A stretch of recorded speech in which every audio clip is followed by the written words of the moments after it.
Hello, good afternoon, good morning. My name is Chiara Benetti, and on behalf of ETA Florence Renewable Energies, technical organizer of today's event, I welcome you to IEA Bioenergy Webinar Series. Today's event is entitled Resilient Biomass Supply Chains in the Post-COVID Recovery. The webinar will be presented by Biljana Kulisic from the Energy Institute Croatia, from Heather MacDonald, Canadian Forest Service, Natural Resources Canada, and by Keith Kline, Climate Change Science Institute and Center for Bioenergy Sustainability, Oak Ridge National Laboratory from the US. The webinar will be moderated by Bruno Gagnon, Senior Science and Policy Analyst from the Canadian Forest Service, Natural Resources Canada. Throughout the webinar, you have the possibility to drop questions by using the Q&A tab that you can find at the bottom of your screen. And our presenters will have the possibility to reply to your questions by answering by putting the answer directly in the chat, so by typing the answer or by answering live. Please do use the Q&A tab for questions and not the chat box. The webinar will be recorded, and the recording and the presentations of the webinar will be available from tomorrow on IEA Bioenergy website. From my side, that's all. I'll pass the mic to Bruno and enjoy the webinar. Thank you. Thank you very much, Chiara. So before I introduce the first speakers on today's webinar, let me just say a few words on IEA Bioenergy for those who are less familiar with our work. So IEA Bioenergy is one of many technology collaboration programs which provide a space for cooperation and information exchange between experts from different countries. Technology collaboration programs, or TCPs, are independent bodies from the IEA, but operate under a common framework provided by the IEA. So IEA Bioenergy's vision is to achieve a substantial bioenergy contribution to future global energy demands by accelerating the production and use of environmentally sound, socially accepted, and cost competitive bioenergy on a sustainable basis, thus providing increased security of supply whilst reducing greenhouse gas emissions from energy use. Bioenergy is a large area of research in itself, as you all know, and IEA Bioenergy's activities fall under 11 tasks that deal with the full value chain, so from biomass production to conversion and then to markets. With a particular attention paid to cross-cutting issues like climate change and sustainability. Speakers at today's webinar are involved in one of those tasks, which is task 43 on biomass supply more specifically. And IEA Bioenergy's scope as a whole, or rather task 43, is to explore technical and economic strategies to increase the quality and quantity of biomass for bioenergy within the broader bioeconomy. So as you all know, the COVID-19 pandemic exposed vulnerabilities in supply chains impacting national economies, but also in some cases opened up potential opportunities for greater bioenergy or biomass use. Over the last 15 months, countries have implemented a wide range of strategies to manage the social and economic impacts of the pandemic, but also committed very large resources to economic recovery. So the aim of the work we'll be presenting today and done under task 43 was to identify lessons learned and opportunities for sustainable bioenergy and recovery plans, but also what its role could be in future potential crises that might be coming up. So I'll pass over the floor to Biljana and Heather for the first presentation. Biljana is a key expert for bioenergy at the Department for Renewable Energy Sources at Energy Institute of Croatia. And Biljana has over 20 years of experience in concentrated policy and assessing socioeconomic aspects of bioenergy. Heather is an interdisciplinary social scientist at the Canadian Forest Service in Natural Resources Canada, and she applies a social lens to sustainable forest management, afforestation, bioenergy, wildfire, and other forest-related issues. So Biljana, Heather, the floor is yours. Thank you, Bruno, for a nice introduction. Hi, Heather. So I will start with the presentation and sharing the screen, and Heather will join me while communicating the research. So share screen. Okay. Start slideshow. Okay, now you're supposed to see the screens. Heather, please not. Okay, thanks. Thanks. So thank you for showing your interest to our research. It's always a compliment for researchers to show the results of the efforts. So what I'm going to present today together with Heather is a joint effort in research how investments in biomass supply chains could contribute to the post-COVID-19 recovery. So behind this presentation this is the team behind this presentation. There are 7 of us from 3 countries trying to foresight how biomass supply chains for bioenergy within broader bioeconomy could contribute to the post-COVID-19 recovery. The first 3 persons you already met. That's me, Heather, and Bruno, and the colleagues behind that will join us in a Q&A session are Jörg Schweinli from Thunen Institute in Germany, Mark Brown from University of Sunshine Coast, Australia, Yanis Dimitriou from SLU, Sweden, and Jurica Shimurina from the Faculty of Economic and Business in Croatia. So, aim of our research is to provide evidence-based advice for the policymaker and for the business community, to the investors, supported by expert opinion that would aid policy framing in a recovery program and beyond. As Bruno has mentioned, there are lots of programs across the world to invest and recover and boost our economies. So we've said, okay, how investments in biomass supply chains, because this is what we do, can contribute to post-COVID-19 recovery in terms of affecting economic growth, job creation, and resilient and clean energy systems. And that we have investigated to make things more complicated in 4 possible futures or scenarios in 2 different timeframes, short-term and long-term. And we will tell you why was study designed like that.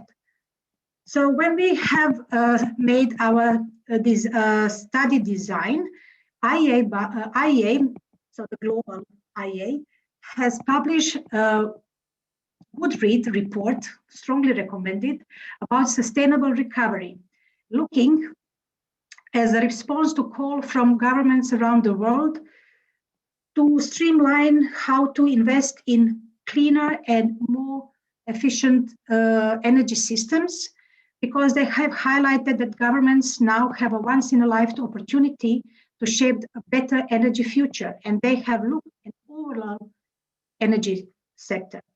But what we have looked, we add on to this, and we are looking especially in biomass supply chains for bioenergy within broader bioeconomy, and we are looking what they have been looked, and this is here, boosting economic growth, creating jobs, and building more resilient and cleaner energy systems. So we wanted to see and complement our results with this big study.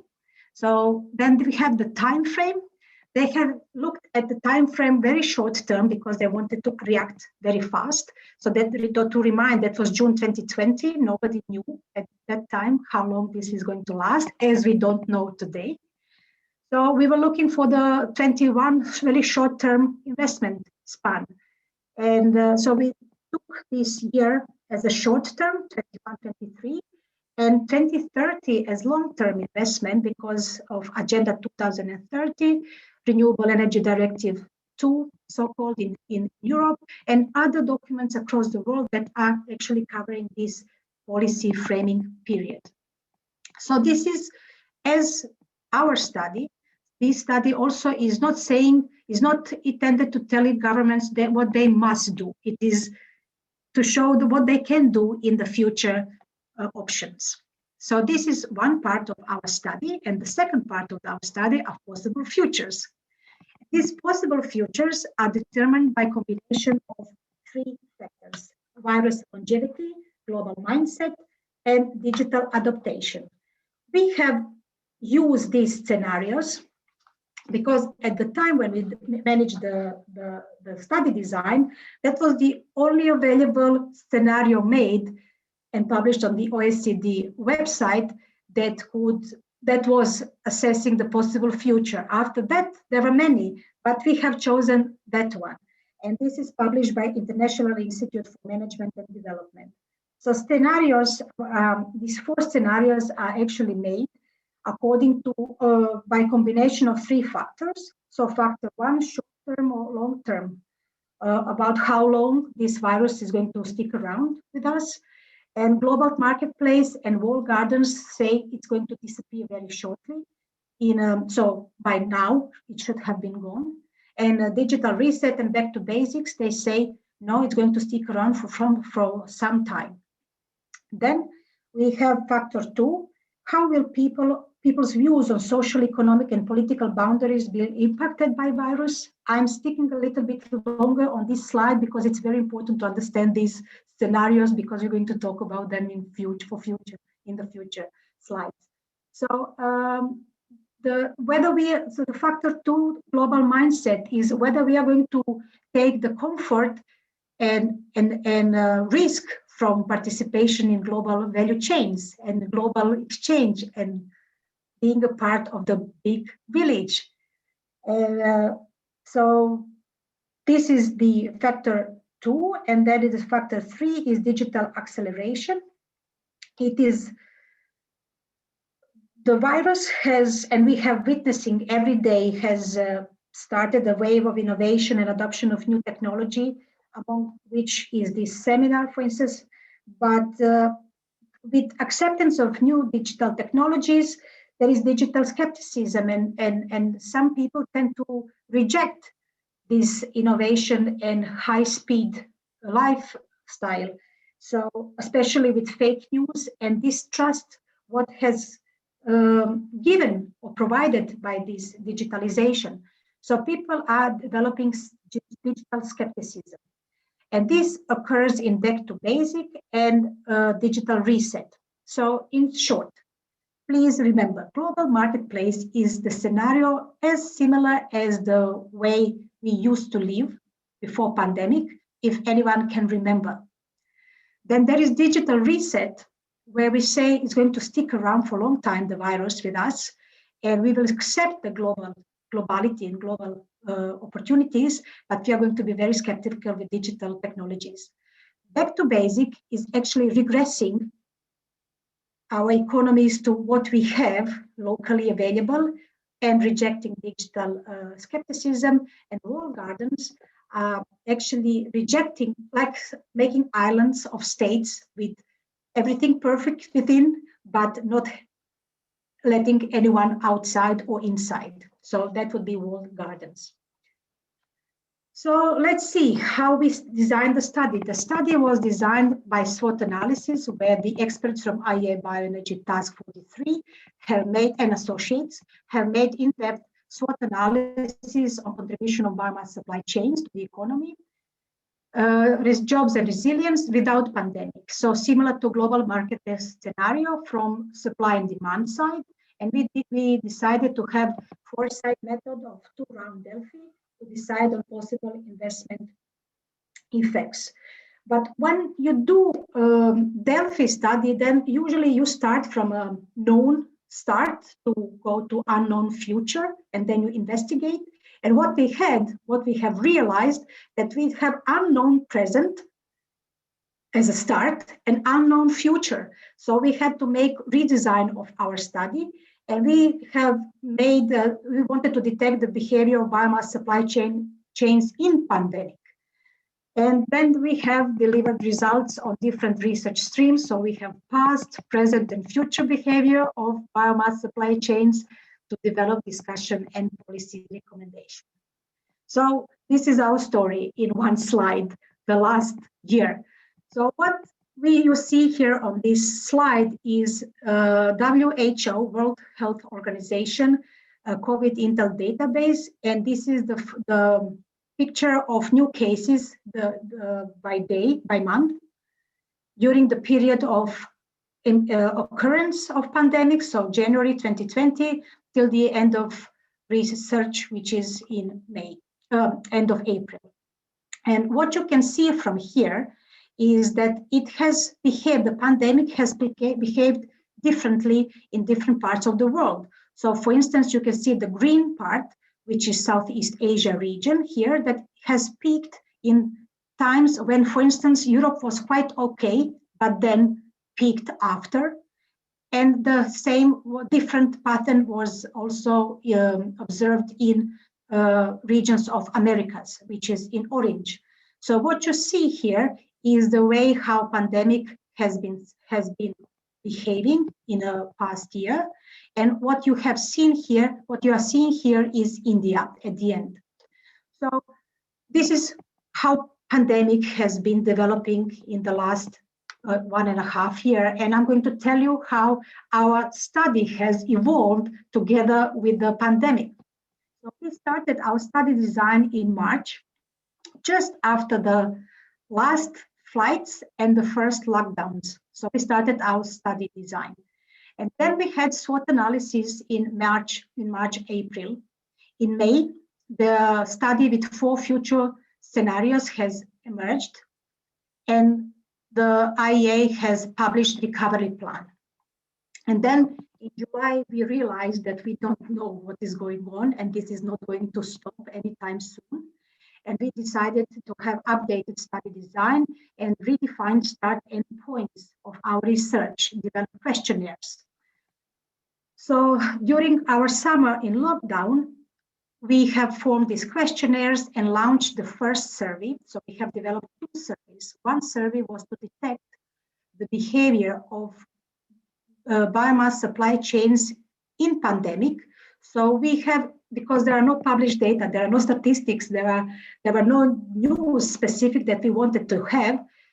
So we have asked our network globally, asked them in a structured way, what do you see in your country and what are the effects on biomass supply chains? And please report to us. So we didn't ask only about biomass supply chains in terms of bioenergy, in terms of biofuels. We asked also what is the impact on timber industry, on furniture, on fresh produce, on dairy and similar, because biomass used for bioenergy, supplied for bioenergy is usually very often occurring as in a co-productive system as a waste or byproduct. So this is what we had. And then we are now doing the literature review because now we have some statistics. And then after that survey, we have launched the Delphi 1 round, the first wave of survey in October, November. See, this is capturing. So this reports on the behavior in pandemic on biomass supply chain is capturing the experience of lockdown and opening a little bit, and then again having another wave across the world. So it didn't capture only what has happened in the first month. It has covered 8 months of pandemic. And then later we had this Delphi first round, and then the second round just after the peak, just in the middle of the peak in Americas and Europe, and very little in Asia. So now we are having results in this bottom part and analysis. So let me show you what we have discovered. In past SWOT analysis that we did, well, this is bioenergy community. I don't have to tell you much, but there is a strong local impact, local supply and supply chain. It adds value for local landowners and biomass processors. It is diverse market for different quality of biomass, especially now with emerging bioeconomy opportunities. Biomass supply improves land management, can improve land management by valorizing waste and providing ecosystem services. You get locally, but you can have a global impact. And it's semi-perishable supply chain, but reliable supply that can be managed to demand. What is also important that investment in biomass supply chains and their end use, whether it's bioenergy or broader bioeconomy, is a mature technology solutions, and this is safe investment. And what is also good and adds to the story is that biomass supply chain, they supply renewable carbon, which is good for the narrative of sustainable and circular economies. The present. So here you see what are the replies from countries that we have received and what we have learned that the traditional assumptions of uncertainty do not account for events related to current pandemic. So we had surprises by surprises when we had this research.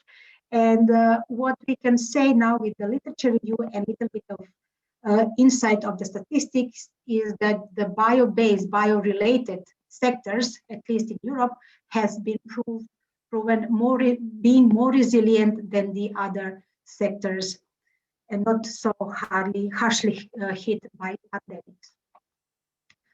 And then we go to the Delphi study, where I'm going to give you to Heather. Please, Heather.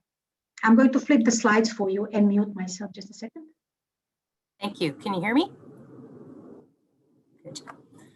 So this slide outlines the methodology that we used. The Delphi Technique is a well-established method for soliciting expert consensus. The Delphi Technique has been in use for more than half a century, and there are more than 2,500 published articles that use this technique. Essentially, the Delphi Technique uses multiple survey rounds or waves in which experts are given a chance to change their original response based on feedback about group opinions. In our survey, the survey instrument assessed expert opinion with respect to the three various investments on the goals of the IEA recovery plan: boosting economic growth, creating jobs, and building more resilient and cleaner energy systems. Our response rate was 55% for the round one. We had 23 experts from 3 continents that completed the survey. For the second round, experts were only asked about their responses that differed from the group majority. In that case, 13 experts gave adjustments to their original survey responses.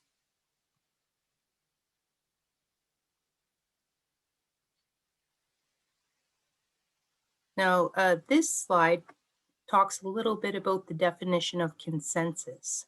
And in the literature, there's quite a wide range of percentages used to define consensus, from 50% of experts to 90% of experts.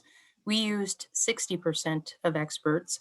Our definition of consensus included a range of responses because we used Likert type scales from 1 to 5. For instance, the questions about investment impact on economic growth required experts to rate investments as having no impact, weak impact, moderate, strong, or very strong. So if 60% of experts agreed that the impact would be strong or very strong, we would record that as being the range and in the definition of the consensus. In the first round, we had 208 out of 248 statements where we achieved a 60% expert agreement. And in the second round, we resolved 40 more. So we had 245 out of 248 questions that ended up showing a consensus.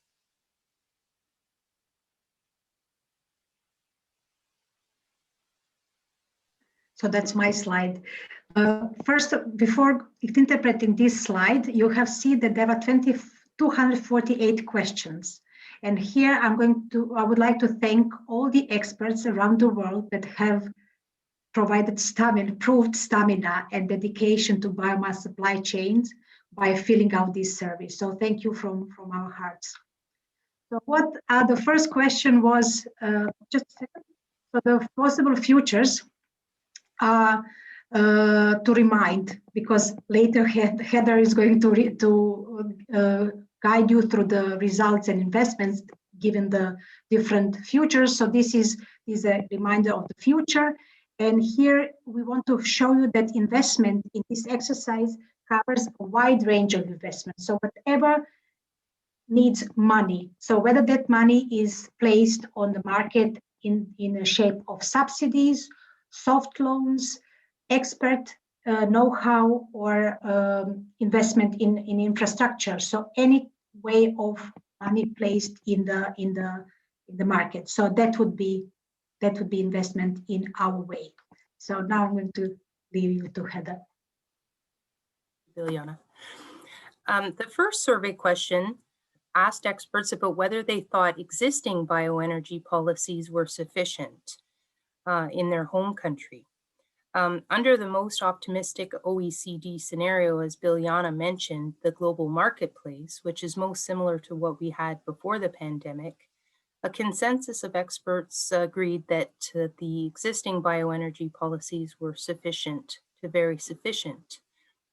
However, under any of the more challenging scenarios, experts were far more cautious and gave a consensus for sufficient to insufficient. So there is a little bit of doubt expressed by the experts there whether existing bioenergy policies are sufficient under more challenging economic conditions, which it appears that we are experiencing given that the global marketplace only had a 1-year virus longevity.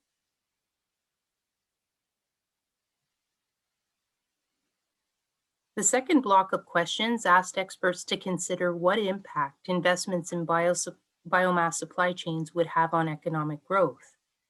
Each symbol in the table is defined in the legend at the bottom of the table.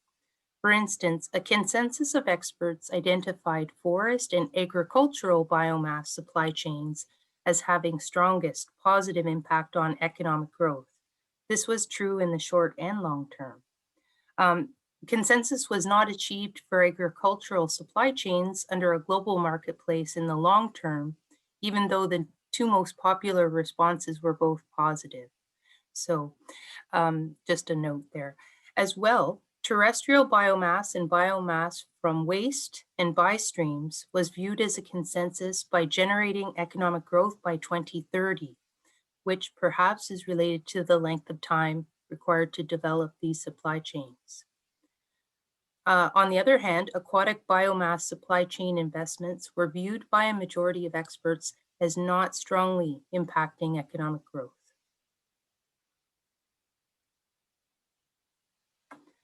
The next bank of questions deals with the impact of technology and infrastructure on economic growth, and the legend is at the bottom again. Most of the technology and infrastructure investments were rated by a consensus of experts as moderately to strongly encouraging economic growth. In the short term, back to basics or digital reset conditions cause some investments to have weak impacts in the short term, but nearly all investments were positive by 2030 or the long term. The best investments, according to a consensus of experts, depended on the broader social and economic conditions. Under more isolationist walled gardens scenarios, experts rated investments in small-scale, decentralized facilities most strongly, if those conditions were to persist to 2030. However, under a global marketplace, either large-scale or small-scale facilities were favored.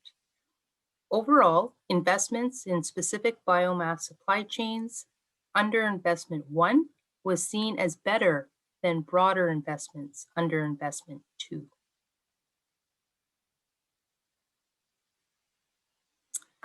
The next block of questions asked experts about which biomass supply chains would create jobs. One strong message from experts is that bioenergy demand is essential for job growth to happen, even in favorable economic conditions. This may seem tautological, but important in light of constant competition with other energy sources.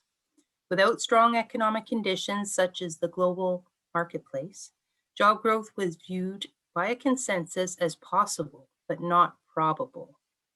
However, if the world economy returns to a global marketplace, even in the longer term, then market incentives, replacing fossil fuels with biomass, intensification, and general investments were viewed as definitely to probably creating jobs by 2030.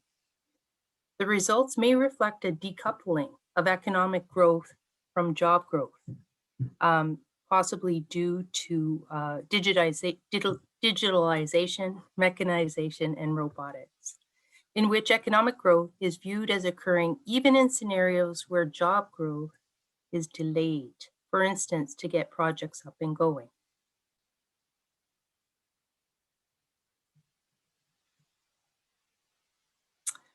The second last block of questions addressed the impact of bioenergy related investments on creating cleaner and more resilient energy systems.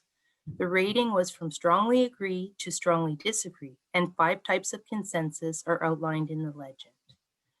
A consensus of experts agreed that 6 out of 9 investments would contribute to more resilient and cleaner energy systems in the longer term, even under more challenging socioeconomic conditions. Interestingly, bioenergy investments under walled gardens, in which people embrace digitization but are isolationist, were viewed most positively by a consensus in producing resilient and cleaner energy systems by 2030. Overall, there was a positive consensus for small-scale decentralized bioenergy facilities coupled with substitution of fossil fuel for local supply chains, as well as for preferred bioenergy technologies coupled with targeted biomass supply chains. Experts also endorsed large-scale centralized bioenergy facilities as well, particularly in a global marketplace or walled garden scenario.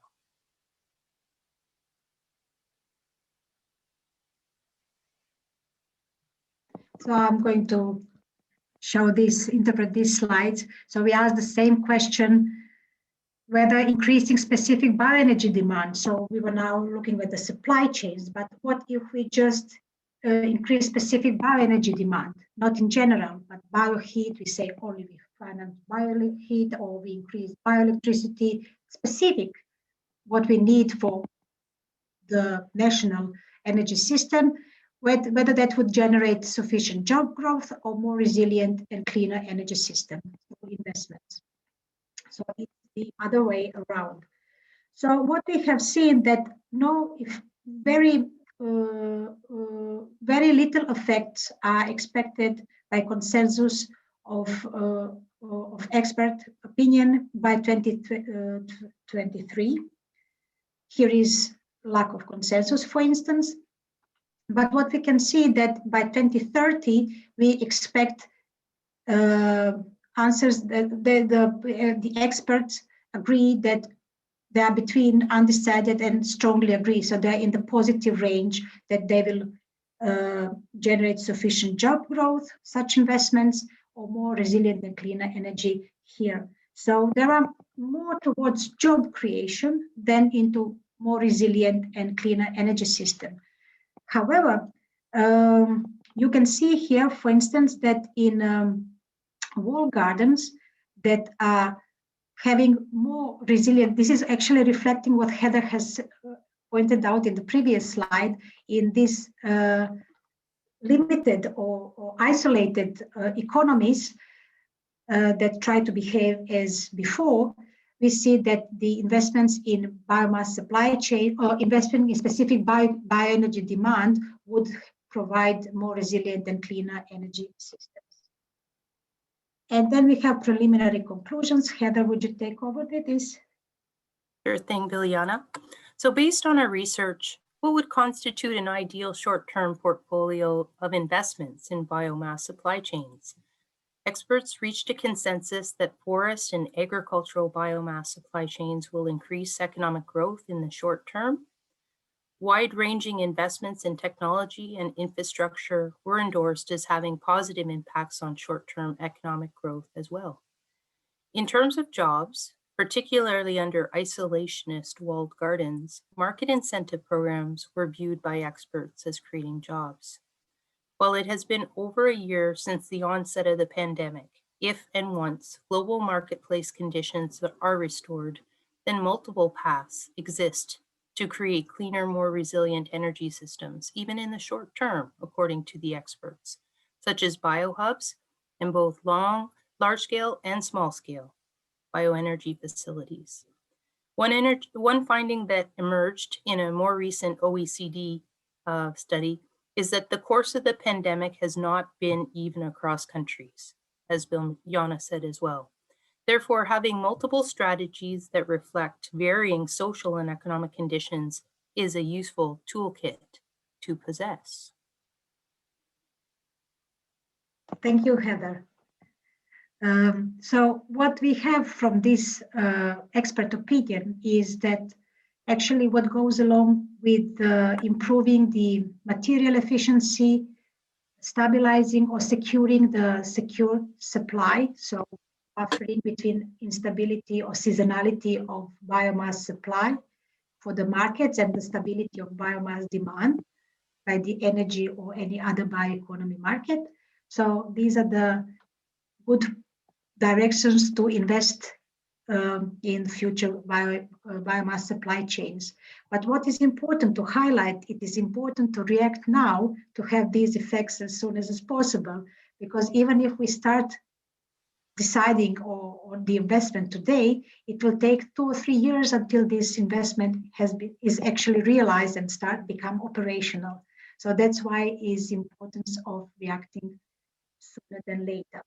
What is also interesting in comparison to IEA recovery study that has highlighted biomass as a sector with the most promising job contribution to job growth, especially in supplying sustainable biofuels for transport. And we here see that the most contribution from biomass supply chain can be actually achieved in the economic growth and the resilience, and then the least in job creation. So that makes sense because biomass supply chains can do much more than just providing job growth. In comparison, of course, they will win in job generation in comparison to, for say, fuel-less technologies for electricity. But still, biomass supply chains can do much more than creating jobs. And those jobs created by biomass supply, though are difficult, with very little reward, and tended to be replaced by machinery and digitalization and other less human involvement. So what we have generated, this is preliminary, please don't take this as an investment advice because we're going to publish that in the paper. What we have found out that investments in forest and agricultural biomass supply chains in short term are the most promising ones, but not just investment in any of those, but directing in specific use that is needed for the economic system of that country. So that's very important. And the short-term economic growth is even expected under scenarios with short virus longevity. Under walled gardens, there is increased jobs, and you have seen that job, if you want to improve job and invest in job growth, then there are other options to do that, according to the expert opinion in short term. And then the current conditions are not consistent with the global marketplace, but we don't know what the future will come.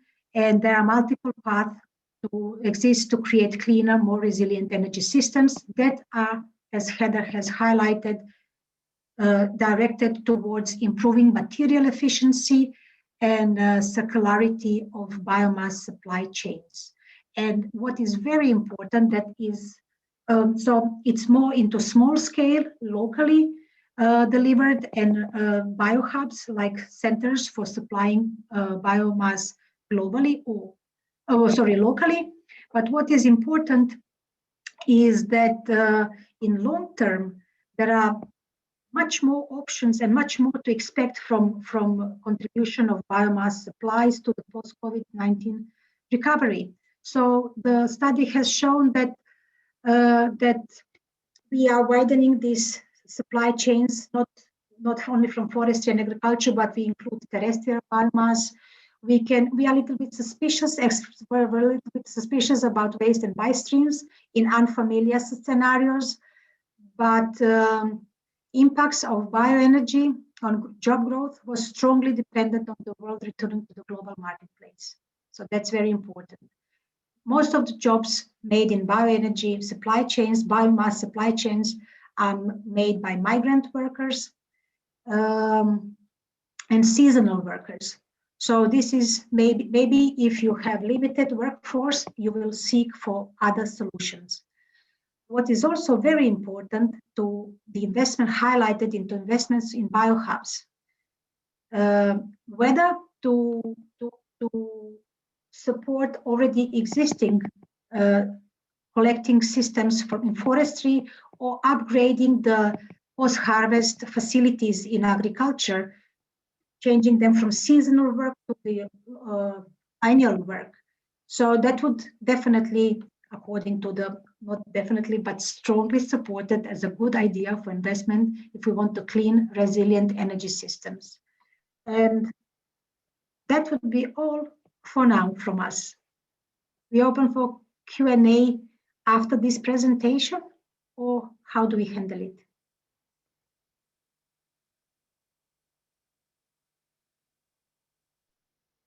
Thank you very much, Biljana, Heather. At this moment, we don't have a lot of questions, and I think the question we have right now is probably a question that Keith might want to provide thoughts on in the Q&A box. So what we'll do, we'll move over to Keith's presentation, and then afterwards you can ask your questions either to all presenters, speakers, or to one in particular in the Q&A box, which I invite you to populate as much as possible. Okay, so since we've had a global perspective with Biljana and Heather, we'll now move on to a more regional or national perspective with Keith. Keith will provide insights that are specific to the resilience of biomass supply chains in Southeast US. So Keith Kline is a distinguished scientist at the Oak Ridge National Laboratory. He assesses energy options to identify opportunities that improve land management. Prior to being with the Oak Ridge National Laboratory, Keith worked with US aid for 24 years in developing nations, supporting community forest management, biodiversity conservation, and sustainable development goals. So Keith, I pass the mic over to you. Okay, I will try to share my screen here. Let's see, are you seeing my screen? Not yet.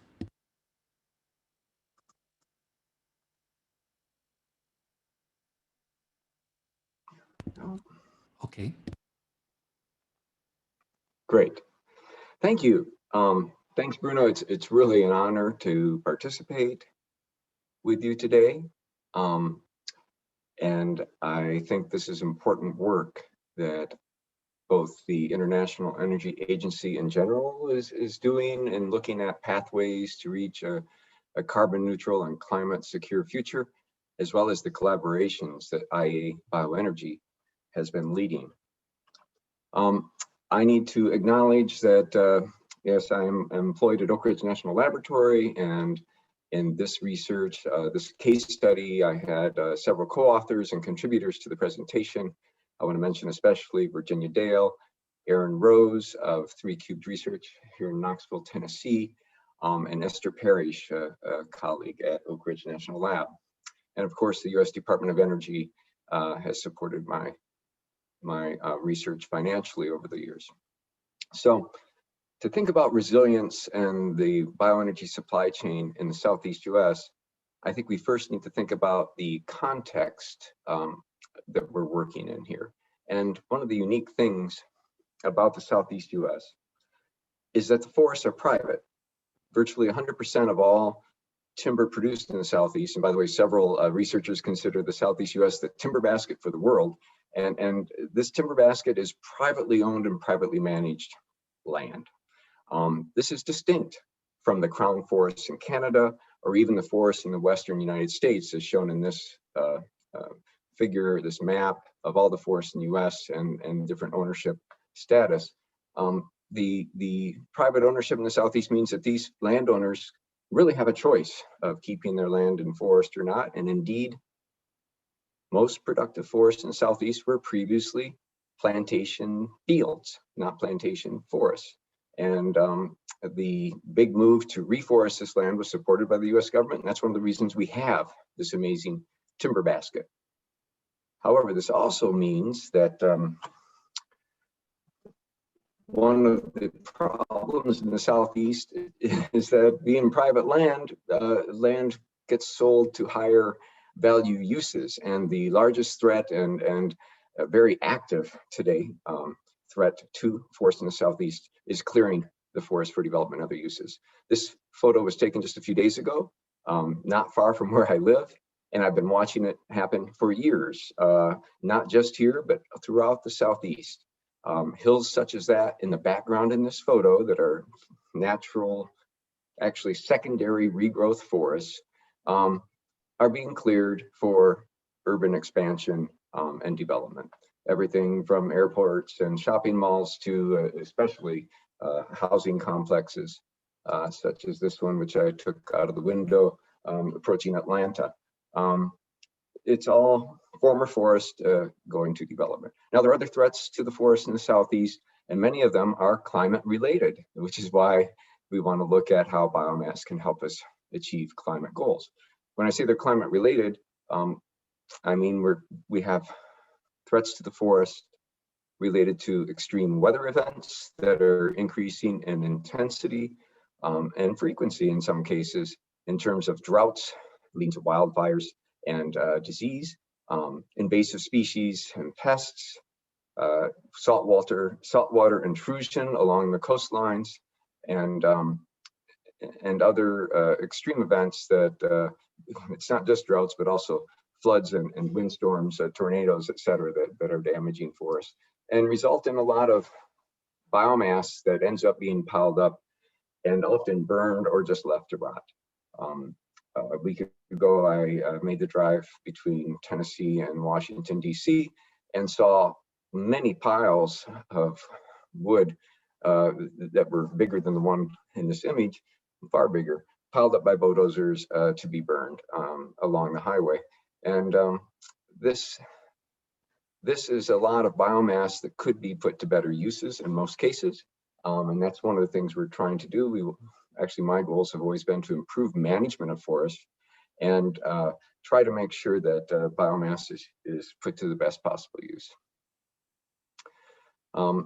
In recent times, the timber industry in the Southeast has produced a lot of sawdust, such as that pictured on the left. That's one of the primary inputs, that and other residues from forestry activities for the wood pellets, and the exports of wood pellets has been growing significantly over time, as shown in this chart.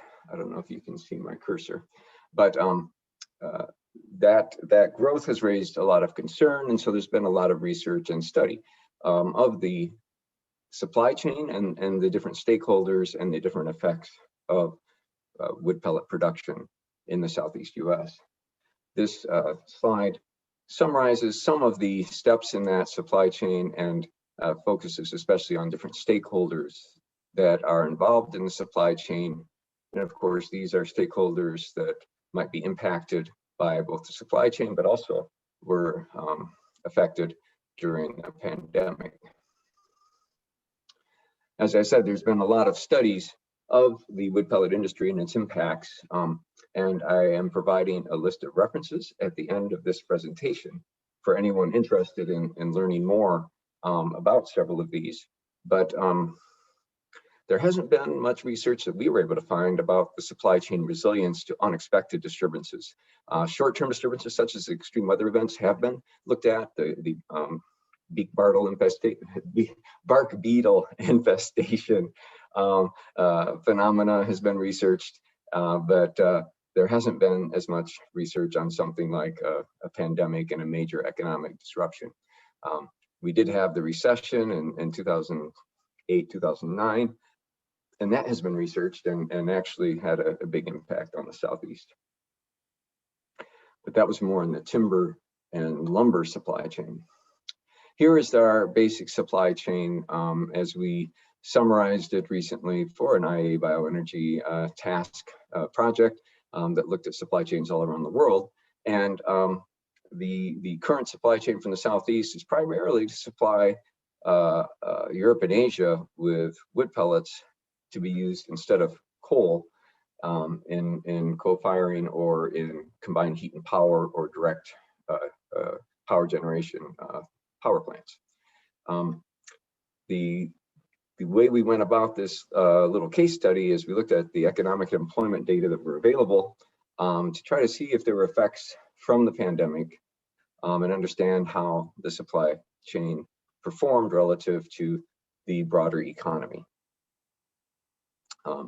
As most people know, the broader economy was severely impacted, not just in the US, but all around the world. And many sectors and industries had huge disruptions in both employment and production and are still on different stages of recovery.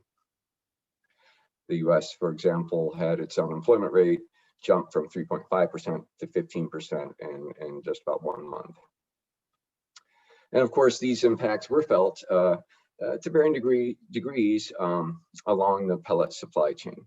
The places where we found evidence of impacts were especially related to skilled workers, where if a few skilled workers, for example, in lumber mills were laid off and were then unavailable either due to sickness or just the closed mill, and transportation, truck drivers in some areas was a problem.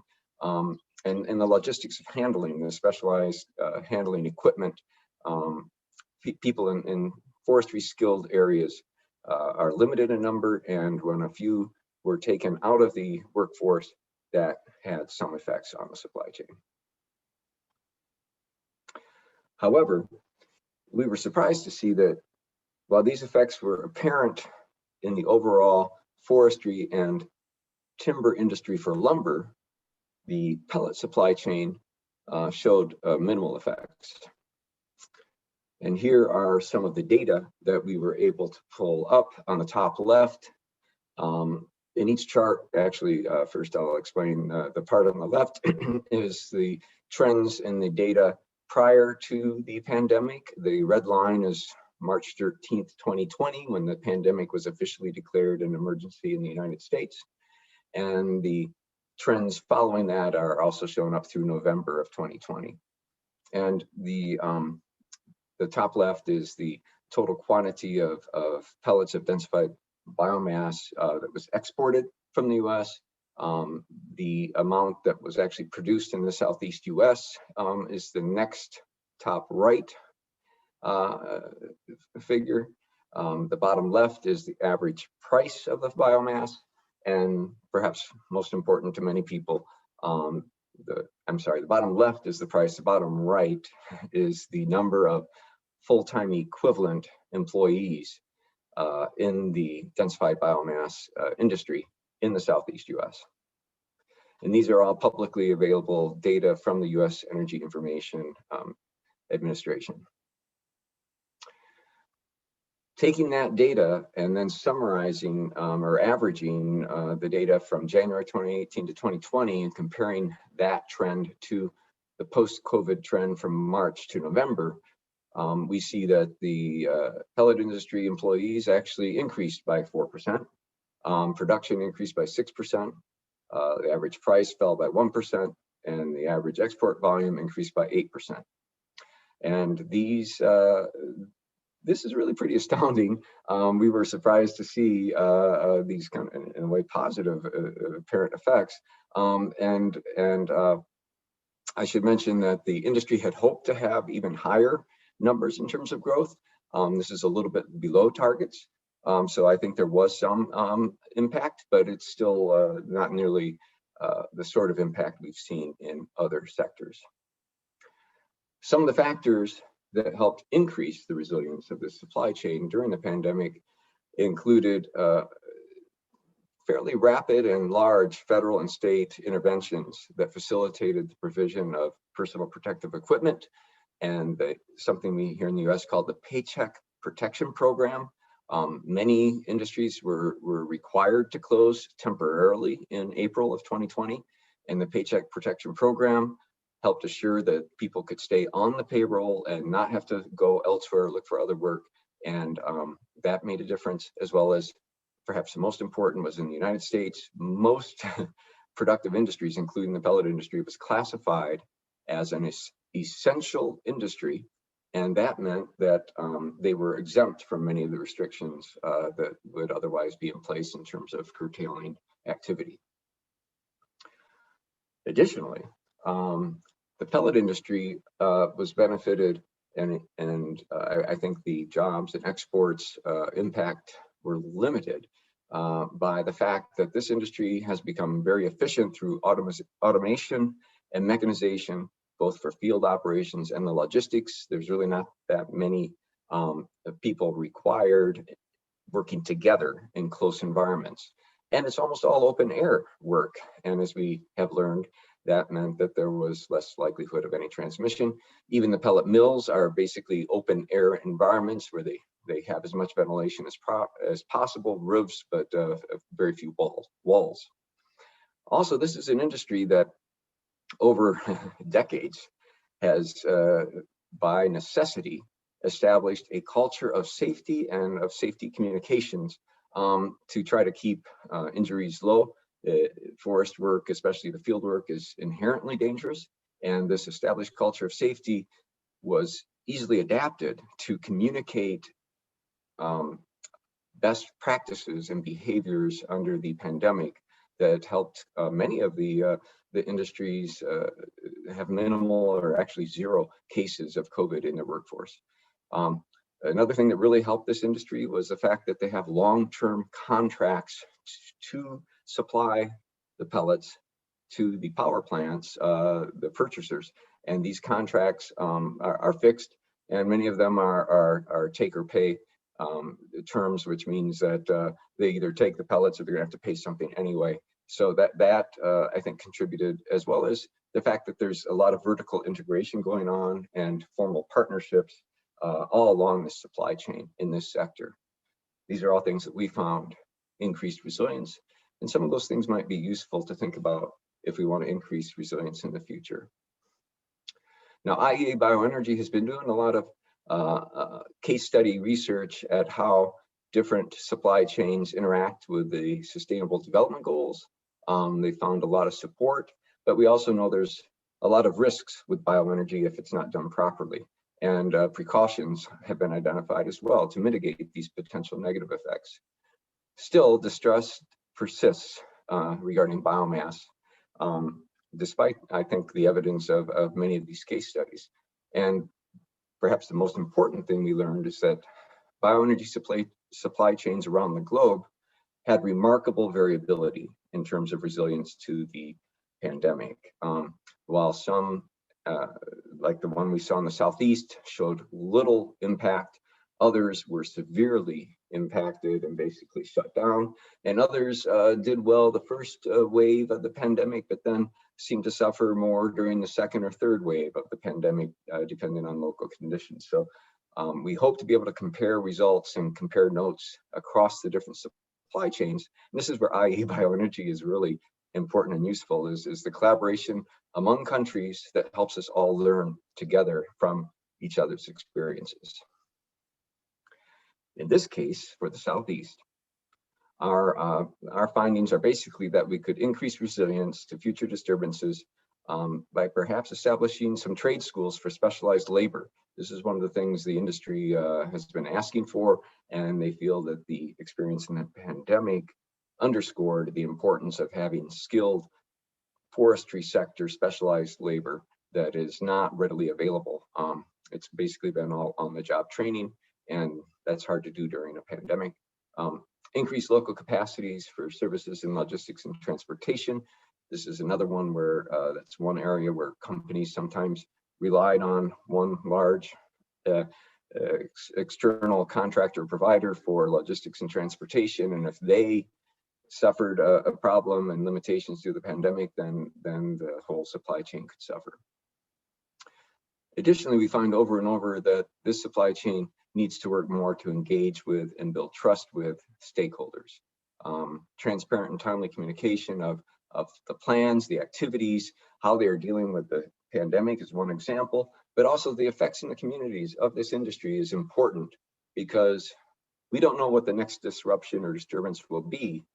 But we did learn in this pandemic that policy responses from government were important, and those responses are only possible if there's strong public support for this sector. And I think that there's a connection there that needs to be made and followed through with.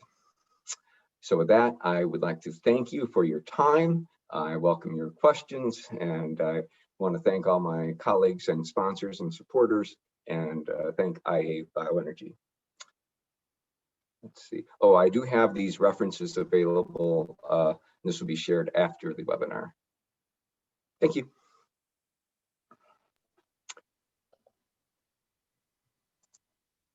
Thank you very much, Keith, for this very interesting presentation.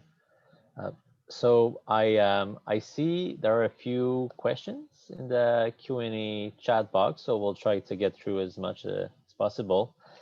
The first question related to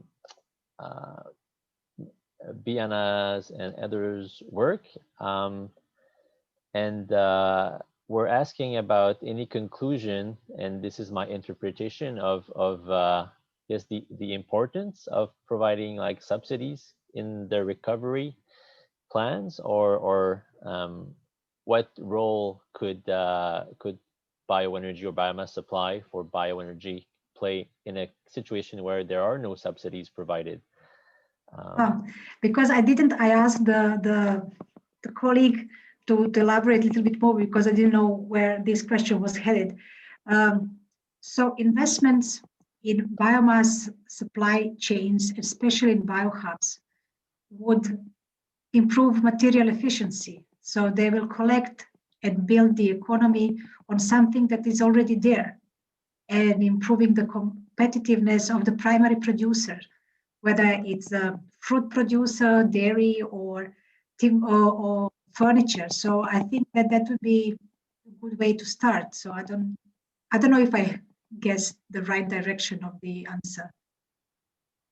So it's not about subsidizing bioenergy, but it's investing in infrastructure to supply biomass at more cost-efficient and timely, and like any other good to the market.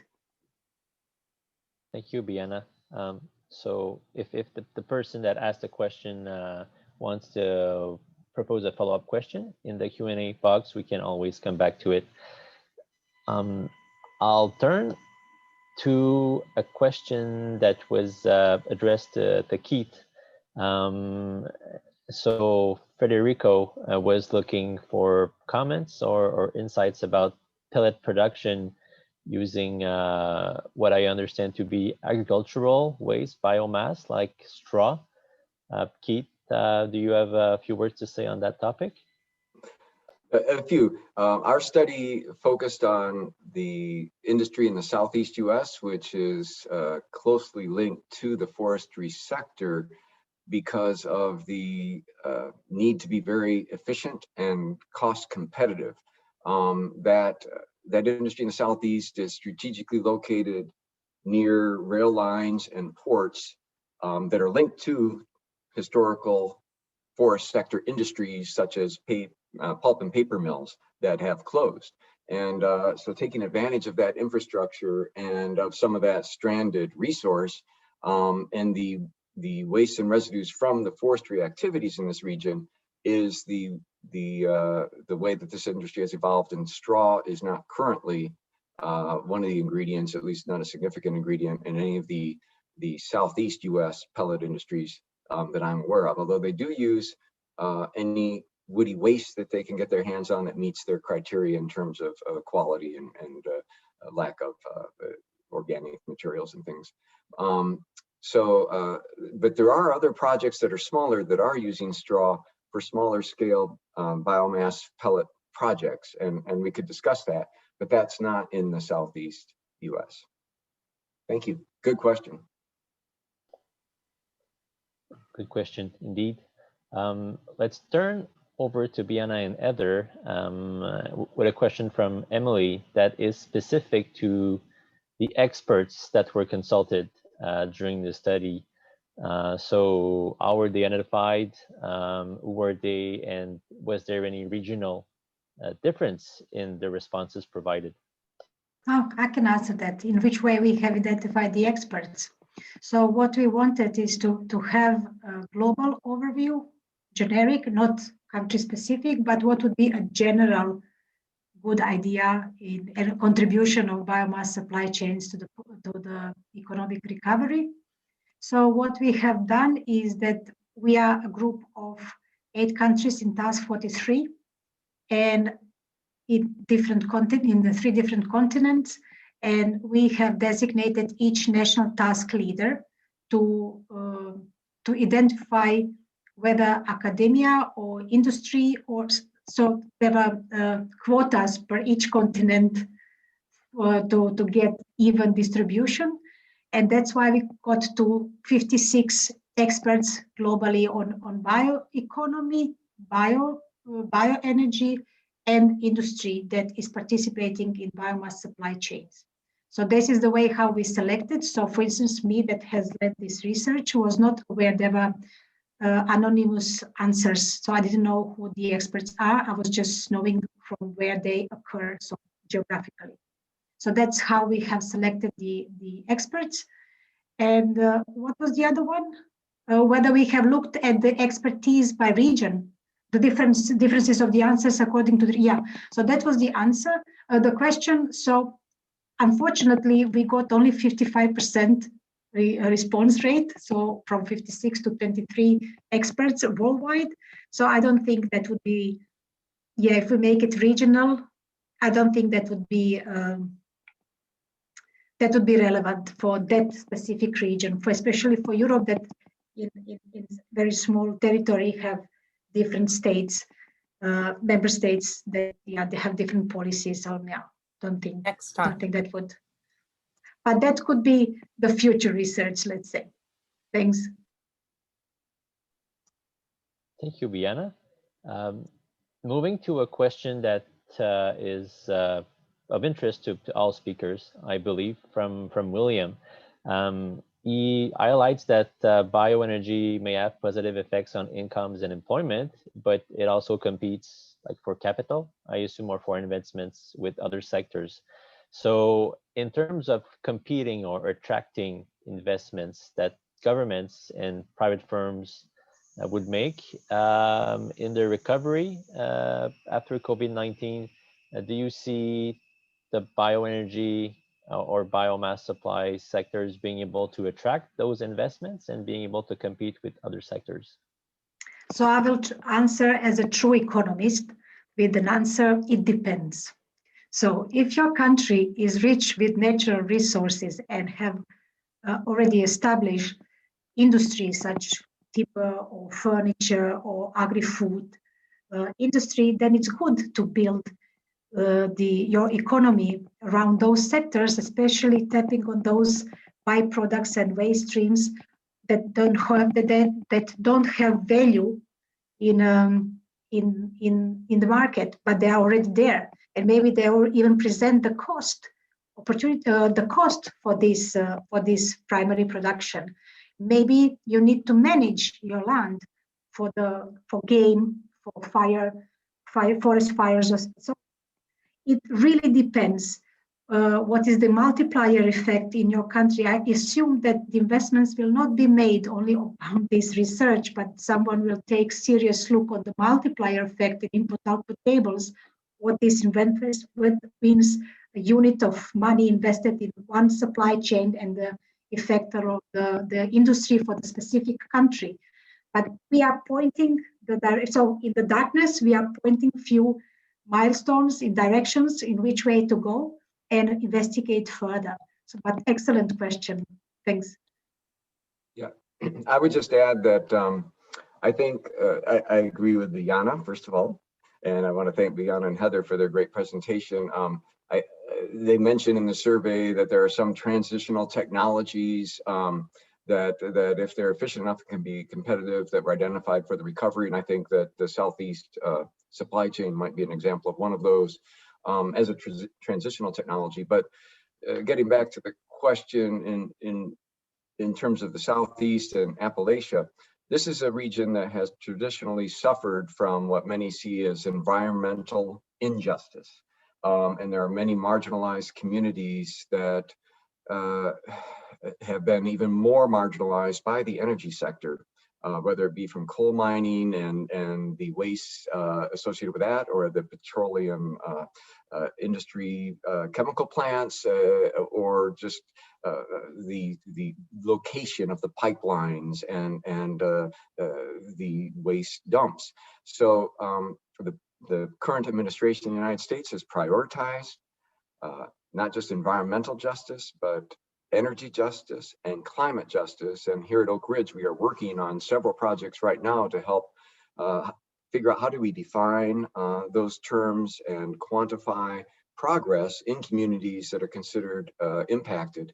And because we have this legacy of petroleum industry and coal mining in the Southeast, there's this huge opportunity to work with communities to, in my personal expertise and experiences, managing natural resources, improving the management of forests and of landscapes, not just for trees, but for multiple services that are integrated and provision of integrated services. And bioenergy is really just a small part of a much bigger integrated land management plan, but it is one part. And helping these communities recover while investing in clean energy is definitely something I think we have a great opportunity to do in this region, and bioenergy has a role there. So thank you for that. Another good question. Thank you, Keith.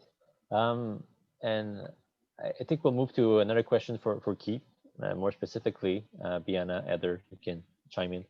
From Walter, do you know if the current high demand for wood products, lumber in particular, is leading to lower or higher pellet prices based on your own analysis for the Southeast US industry? You know, it's really interesting. The prices of lumber in the US have nearly tripled. And they've finally recovered. The industry is finally recovering. It had never fully recovered from the housing crisis in 2008, 2009 until now. However, what we call the stumpage fee, or the price paid to forest owners for standing timber for the trees themselves, has not hardly increased at all, because we still have a whole lot of wood out there. And the cost and prices for biomass that I'm seeing reported are quite stable. They fluctuate a little bit, as you saw in the graph, but I'm not seeing an increase there. If anything, there's a huge increase in residues from that activity in the sawmill lumber industry for construction, a huge increase in activity that creates residues, secondary biomass, and a market for that actually helps make the whole industry more efficient and competitive. And biomass for pellets, it creates a market for that. So I mentioned in my presentation, the share of sawdust and direct industrial residues is increasing now, today, because of that uptick in activity in that sector. So no, I don't think it's causing an increase in prices for pellets. If anything, it might decrease prices over the long term a little bit.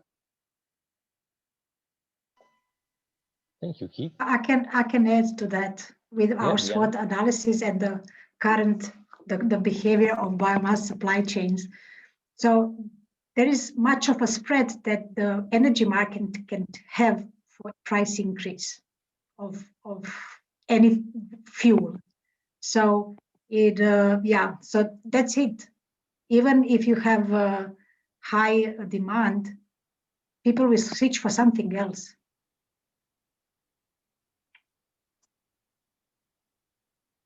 Good. Thank you, Biljana. Moving to a question from Jim that is probably of interest to everyone, to every speaker. So what independent verification is being done to ensure that our vesting collection is being done right? So we have talked about the resilience of biomass supply chains, but the sustainability and demonstrating that things are done right is also of importance on demand and resilience. So any answer you might have to propose to Jim's question? Well, I can start. Okay, go ahead. That's a great question, and I think Jim mentioned in his question that there's a lot of criticism, and there is a lot of criticism because there are instances where things are not done properly, and that gets people upset. When I say instances of things not done properly, people get upset when they see clear cuts that are near rivers or waterways, for example, and that does not follow best management practices. That is a concern to everyone, especially those of us that care about natural resource management. So first of all, as mentioned in the presentation, FIA data, the forest inventory analysis data, is long-term data that's detailed, that's based on actual field measurements. It's good public data that anyone can use to look at what's happening to the forest. And we have real-time satellite imagery now supporting it that shows us where a tornado goes through. You can actually see the line of forest damage when we have something like that. So we have improved tools to monitor what's going on, number one. And those are available and are being used by the wood pellet industry to document their activities. Number two, I'd ask that people look at the verification and transparency program that the industry itself has established that includes certification and training. The largest, I believe, wood pellet producer in the world is IEA Biomass. Look at their website. In response to criticisms, they have improved and improved and improved. And so the criticisms are good because it's getting the industry to respond. And there's some really good documentation that they're now providing. And it's actually setting a standard, a new standard for the entire forestry sector, being led by Energy for Biomass, or Biomass for Energy, in terms of tracing the chain of custody and verifying that each tree cut is where we said it was from and is part of a management plan, and that those trees will be regrown. So I think there's some pretty good systems in place for the pellet industry. It's interesting that a lot of the critics don't want to engage with us when we've invited them to discuss the data and these systems that are in place. They want to point at their specific photographs of but what about this case? And that's legitimate, but there's more to it than one or two pictures. I will add with this certification and sustainability. So we haven't looked at this research, we haven't looked deeply in that. But I hope that we will have a webinar on the other research that is parallel to this on agriculture, on the biohubs as securing supply for sustainable supply for bioenergy and broader bioeconomy, and where we have detected that if establishing or investing in biohubs, which is going to collect and mobilize biomass from an area and sort it, distribute it according to quality in the market, and also certified its guarantee on its sustainability, will help reduce the prices, stabilize the supply, and also ensure this environmental sustainability aspect. So that's from our side. Which reminds me, I couldn't help myself because that was a quote in the question. If to make sure it has been done right. So there is a concept in Italy which is called biogas done right. Just please Google it. That actually achieves carbon sinks. So, and it's well accepted across Italian biogas plants, achieves great synergy with the local community and livestock breeders. So bioenergy is very diverse and heterogeneous, and you cannot just put it in one umbrella and one question. So there are some things being done right, but not publicized very well, I would say. Thank you, Biljana. I also see in the Q&A box that there's a question you would like to answer live on the use of waste to power refrigerators from Victor.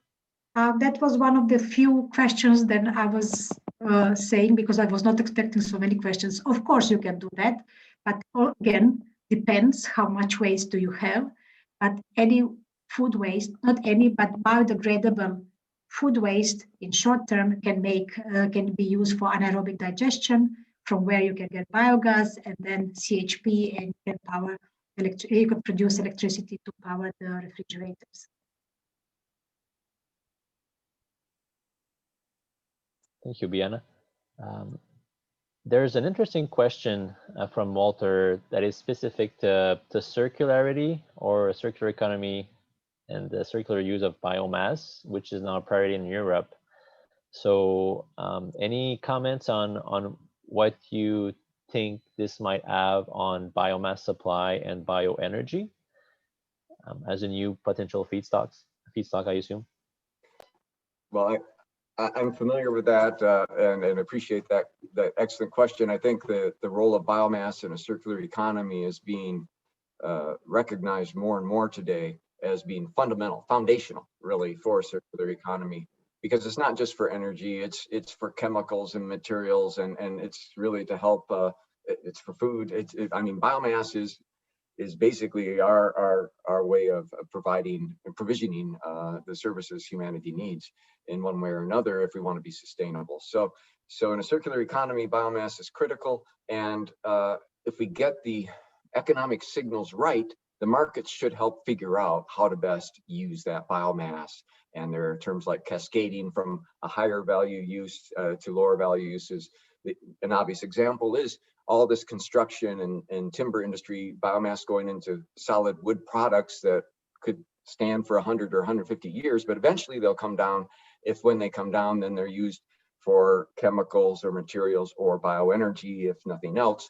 I think that makes sense. And if we get the market signals right, I think it will follow that process. In the meantime, we have this excess biomass that's burning out in the fields. And perhaps the best use for some of that, again, markets should help us decide, but it might be to, rather than have that burn out in the field, have it burn in a way where it helps the transition away from coal. Yes, thank you. I just echo that, Keith, to say that where biomass has been able to pivot really quickly is in terms of coal-based generators, that they can switch off the switch from coal and go directly to biomass, and then potentially adding the effect of carbon capture. That's a big impact on emissions. So there's an important role in making a dent on emissions for bioenergy.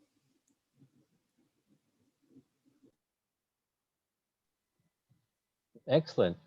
Thank you. Do I answer because I'm from Europe? Yeah, you can, Biljana, of course. Well, Walter, thank you for the question. And I think it's a good question, I mean, to make people aware that in Europe, bioenergy is losing its popularity. And I think it's just a temporary stage where bioeconomy, other options for biomass use within broader bioeconomy are highly advertised, but it's going to consolidate. Biomass business models will also evolve. They are not going to be as loose and casual as they are now. So they are going to evolve, and the byproducts from biomass, bioenergy production will be also valorized at the market, which will make bioenergy more competitive. not to forget that biomass is a resource of renewable carbon, and if you burn it, there is renewable CO2, which is a large market in food industry, other industry, beverages too. So I think that it will consolidate in longer run. Okay, now we are looking for more lucrative options for biomass within bioeconomy and new value chains. So that would be my opinion.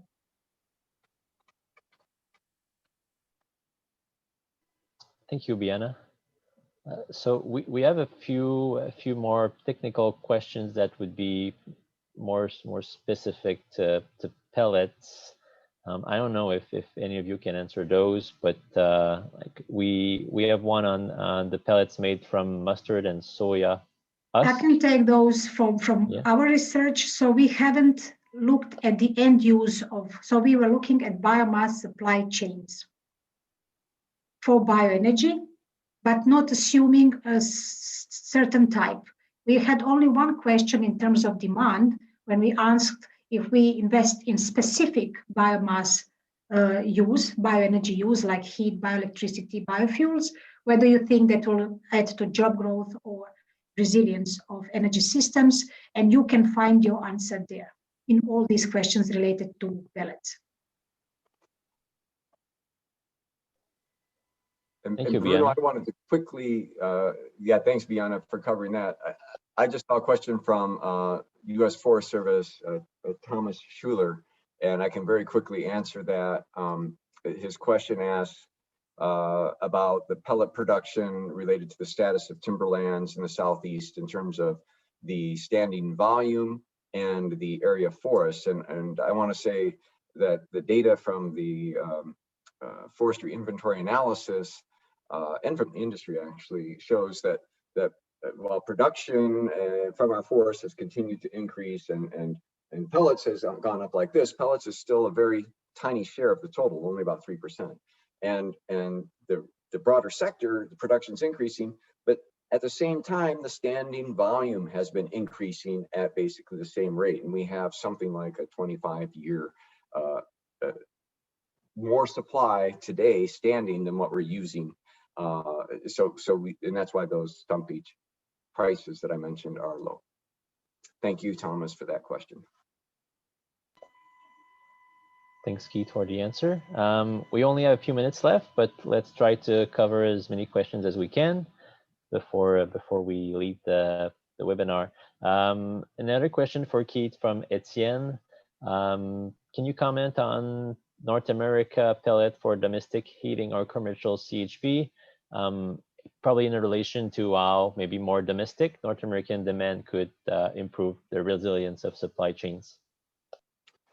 Yeah, that's a good question. You know, I would love to see more efficient CHP that uses renewable resources. It's unfortunate we haven't made those investments really in the technology, and simply trying to convert a fossil-fired CHP plant to pellets is not as simple as people thought it would be. And there are some technical and maintenance issues that arise based on my, and I will admit, limited experience. So I think it will take a concerted effort or a policy framework that properly taxes carbon to help the industry and the innovation occur that we need to again best utilize the biomass to meet society's needs. And in some cases and in some places, perhaps up in Maine where they're literally covered in the trees and don't know what to do with all that wood, local CHP is going to be a great solution. But that won't be the case in Arizona. So it will vary again by site, as Biljana pointed out, it depends. Thank you, Keith. So let's go for one more. We have 1 minute left, and maybe change a bit of topic. So maybe speakers don't have thoughts on that specific question, but there's a question on green bonds being issued via blockchain and digital tokens based on CO2 emissions. So do you have specific views on the impact of cryptocurrency or blockchain technology on the pace of investments in biomass supply chain? I don't think you can speak on behalf of IEA, but maybe on your own behalf based on your research and your involvement in the field. I do not. I do understand that some companies, some auditing companies are looking at blockchain technology for the track and trace of products, and that could include wood products and biomass. But I have no particular insider position on it. No. Sorry, I wish I knew. Good. So it's now 11:30. We still have a few unanswered questions in the Q&A box. Chiara, is there any plan to answer those questions after the webinar, or an option to provide answers, or is it just that we're running out of time? As you wish, we can also send you the questions by email, and you can answer to them by email to the people who asked the question. Or you can decide to stay 5 minutes more, as you wish.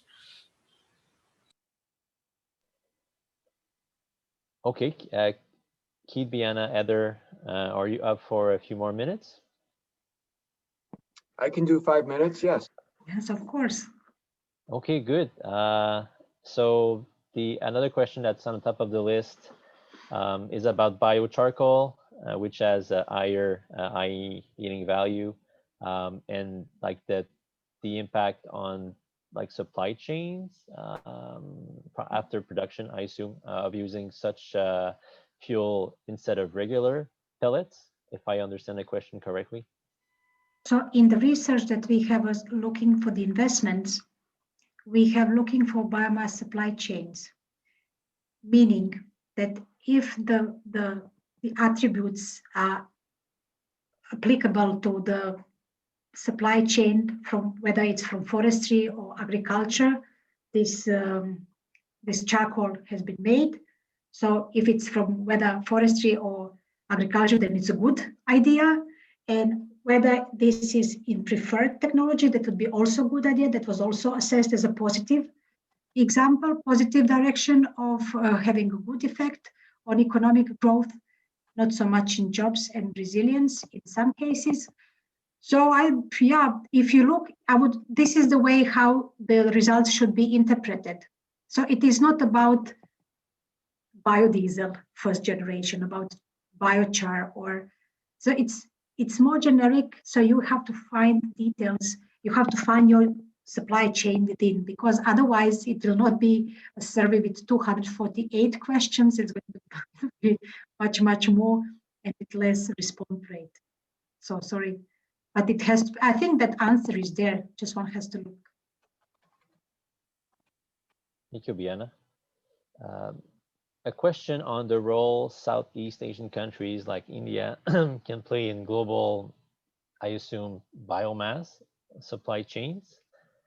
Any perspectives from either you, Biljana, Heather, or Keith?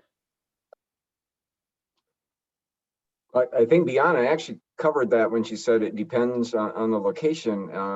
And it depends, I think my emphasis is on resource management. So India has incredible resources, human resources, technology resources, and land resources. And integrating those in a way that meets the needs of society in India is really important. If in the management of their resources, as they improve their, if you will, land and water management, they find they can have residues of biomass where bioenergy is a good use for those residues, then definitely yes. But I think it has to be part of a more integrated landscape management plan. And they have to think of it in terms of improving management and taking advantages of their comparative advantages. Taking advantage, yeah, I guess it is called their comparative advantage in terms of global markets.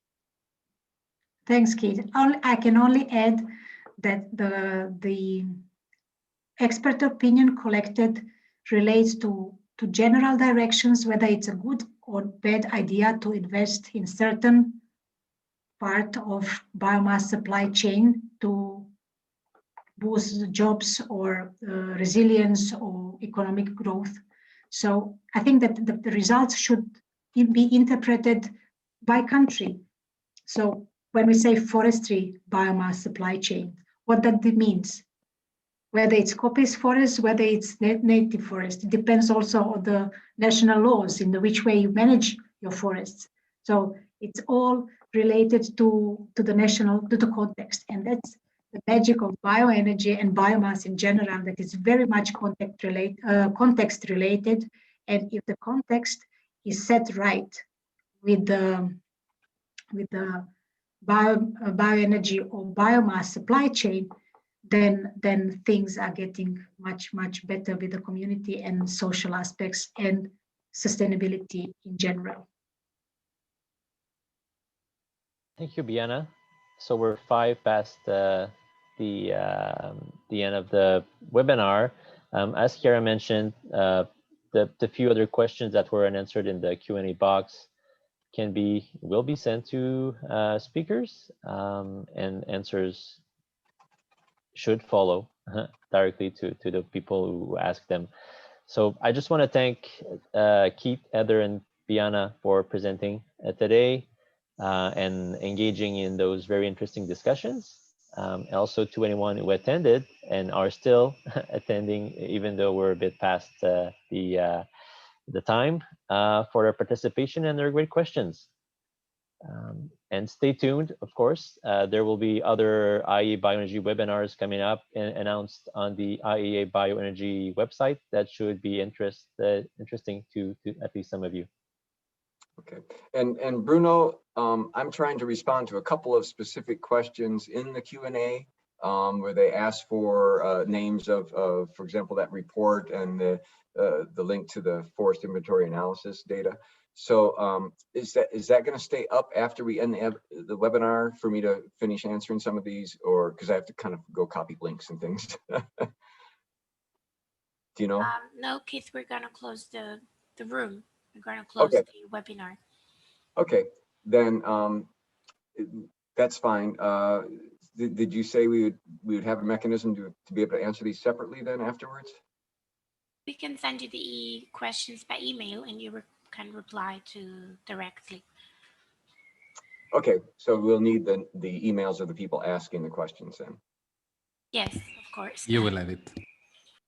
Great. Well, for the end to conclude, to thank again to the anonymous experts that have filled out the survey from the beginning till the end. So these 23 dedicated biomass, bioenergy, bioeconomy experts, thank you for making this research happening. I know it was not easy.